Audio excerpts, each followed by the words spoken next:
We're back in your life. Iyia, welcome back to the podcast. It's very nice to be back. It's very fun. I enjoy this. I've got to say, mad props to you for doing this. A lot of people would go, hey, do you want to do your financial plan and record it? Not everybody would say yes, so respect. I've only done this once before. I mean, I've done more than one financial plan. When you said that before, I was like, surely you've done more than one financial plan in your life. Yeah. Please done a few. But I've only done it once recorded before. So we'll just see how today rolls out. And pretty much what I'm going to try by the end of this, you're going to get a good idea of exactly what the financial planning process looks like. And we're going to know Iyia a lot better. Talk me through what you've been doing to date when it comes to like your financial planning. So to date, I feel like I haven't really done much financial planning.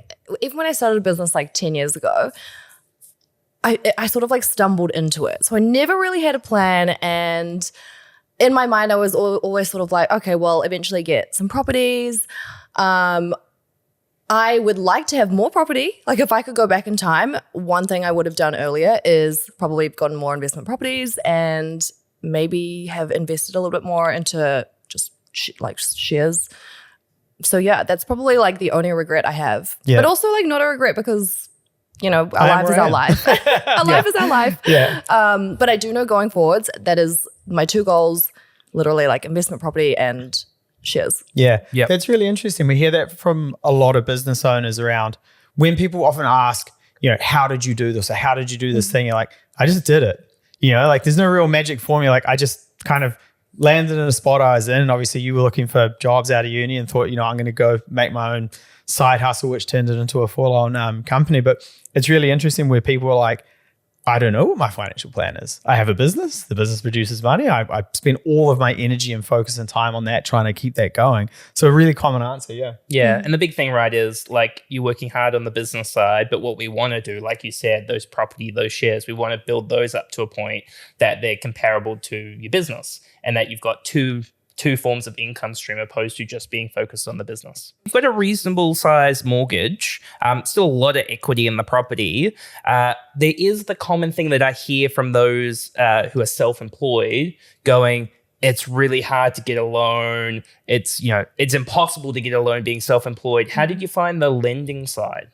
It is really difficult. Like I've been trying to apply for a loan to get investment properties and I've been declined. Like I applied 3 times last year and they kept asking my accountant for like forecasting this and that. And so I just ended up giving up last year and I'm going to redo it after this financial year. I even have tried to apply for a interest-free loan for like some furniture. I was like, interest-free, why not?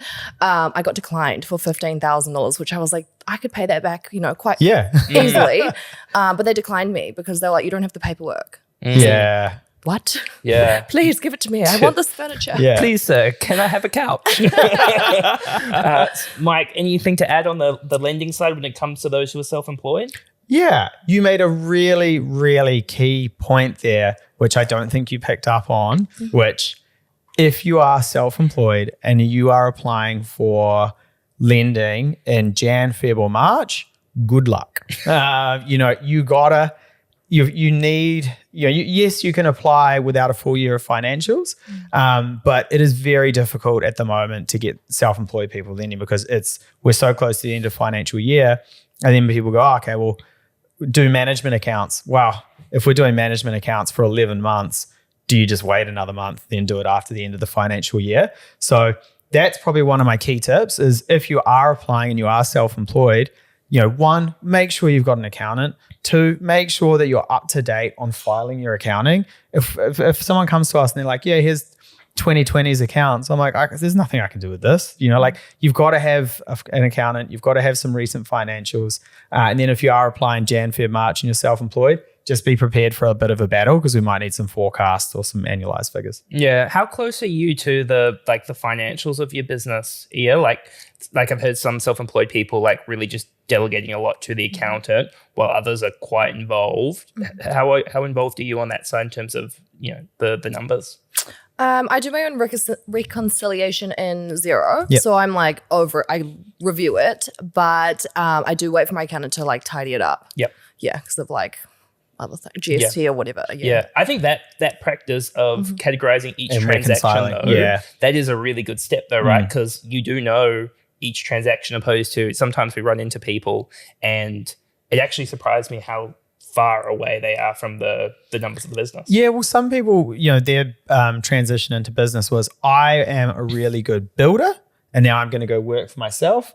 I'm too busy. I'm going to get some more employees. And that you can't really expect that person to all of a sudden just be great at the numbers of a business, because that's their skill they've turned into a business. So we do see it quite a bit. Yeah.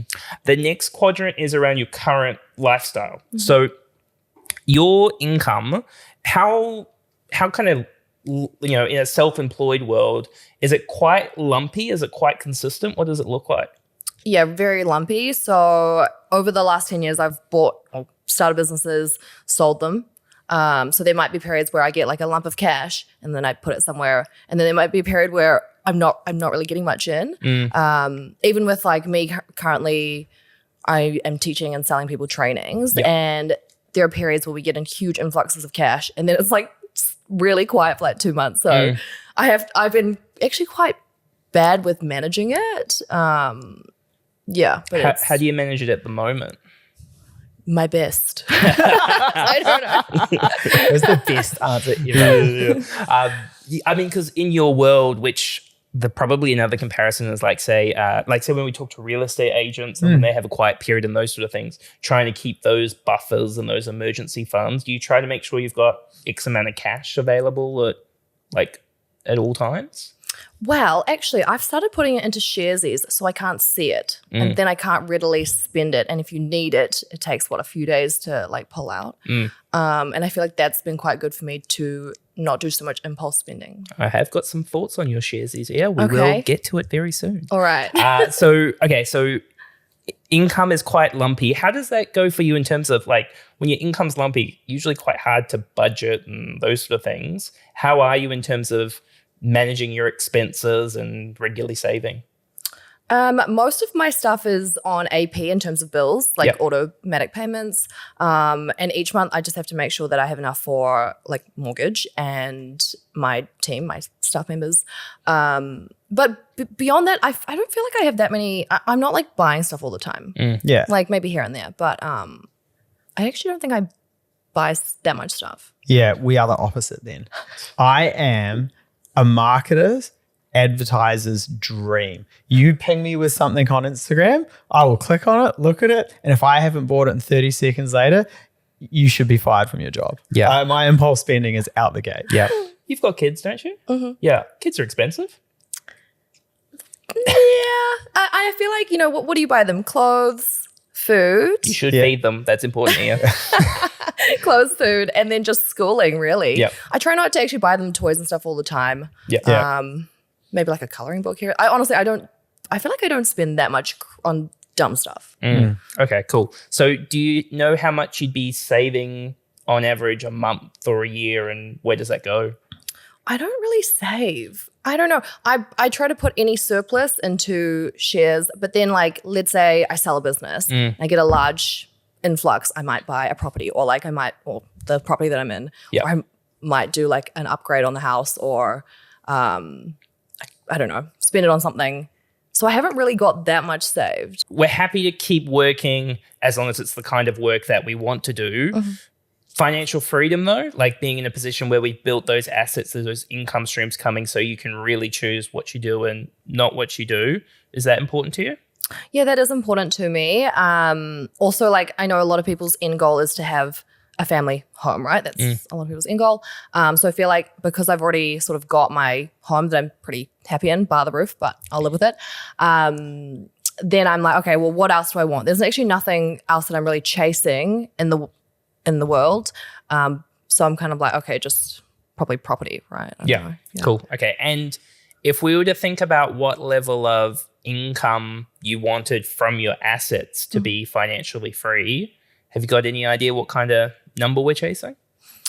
I mean, if I didn't have a mortgage, well, it would have to like at least cover my living expenses. Yeah, and to be comfortable and travel and do all the things you want to do, right? And let's assume the mortgage is gone in this situation.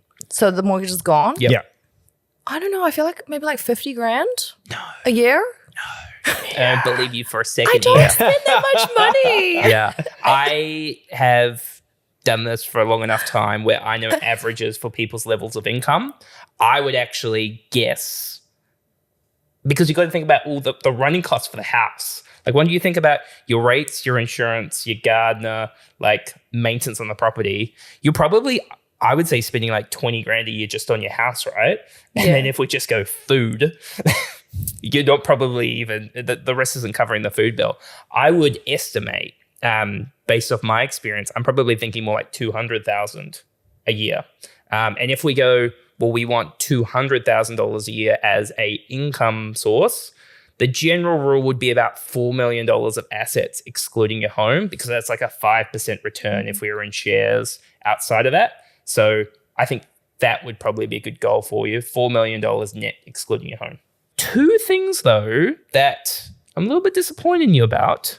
You don't have an up-to-date will? I have one booked. Oh, okay. Yeah, So we're working on it. We need to sort it out. We're working out at the moment. That is one thing I would say is really, really important when it comes to having a business, having a home, getting married, having kids, all of those sort of things. Definitely get that sorted really soon. What about when it comes to insurance? Have you got life insurance? I text, my partner has life insurance and I didn't get it. And I think he was like kind of offended. So I was like, okay, why do you not have it? What happens if you die? So actually I did text the same person that has done his life insurance, because I'm like, okay, I feel like I need to at least match it. Yep. Yeah. Cool. Okay. A little bit offended here because, I'm your boy. Yeah, delete that phone number. Come to Lighthouse to do the insurance. Okay. I would say, like, without knowing anything about your soon-to-be husband's, income and those sort of things, your income should definitely be insured. If you got sick and couldn't work, if you died, and with the debt that you have on your own home, even though there's a lot of equity, big financial implications. So we definitely need to get that sorted as well. How have you found going through this process today? It's good. I feel like it gives you some clarity, because in your mind, you're like, I know I should be doing these things, but I don't know how much property I need to have, or portfolio to make how much passive income. Yep. And also it gives you a clear path, like you being like, pay down your debt. Because in my head, I was like, oh no, build up your sharesies because of the compounding interest. But it's good to get your take on it. Yeah, for sure. And the other big thing with this property portfolio is you could not ask for a better time. Like, the property market is down like 20 odd %. Mike and I are particularly interested in Wellington at the moment. So Wellington might be a market that's worth looking at as well. But there's lots of pockets around the country where there's huge opportunity at the moment, just because interest rates have been as high for as long as they've been. Yeah. So, I mean, if you can, get that first one, maybe look to get a second before the end of the year, I think that would be a really good goal for you. And I 100% agree, working with Ilsa in your situation, being time poor, is a really good option. Okay, Iyia, well, thank you very much for joining us today. Much love to Lighthouse for sponsoring this episode. Please subscribe, give us a review, give us a like, and we'll catch you next time. Cheers.